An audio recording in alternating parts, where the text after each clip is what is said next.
नमस्कार,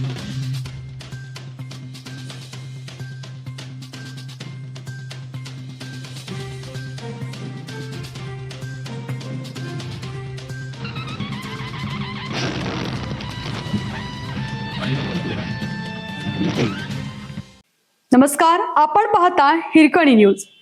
हिरकणी न्यूज प्रत्येक क्षण ताज्या घडामोडी आणि महत्त्वाच्या प्रत्येक बातमीसाठी नेहमी तत्पर. मुंबई हादरली. वॉशरूम मध्ये घुसून अल्पवयीन मुलीवर अत्याचार. बिल्डिंगच्या वॉचमनचं राक्षसी कृत्य. मुंबईच्या पायथुनी परिसरातून एक धक्कादायक आणि हादरवून टाकणारी घटना समोर आली आहे. या घटनेत वॉशरूम मध्ये घुसून एका 7 वर्षीय अल्पवयीन मुलीवर अत्याचार केल्याची घटना घडली आहे. हे राक्षसी कृत्य केल्याची प्राथमिक माहिती आहे.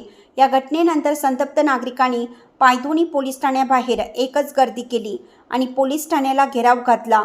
या घटनेने परिसरात खळबळ माजली आहे.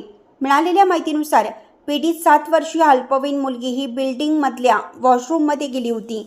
यावेळी तिकडे तैनात असलेल्या वॉचमनने वॉशरूममध्ये शिरून तिच्यावर लैंगिक अत्याचार केला.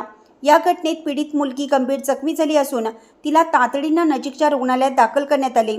तिच्यावर सध्या उपचार सुरू आहेत. तिची प्रकृती कशी आहे याची अद्याप माहिती मिळू शकली नाही. या घटनेनंतर परिसरात संताप व्यक्त केला जातोय.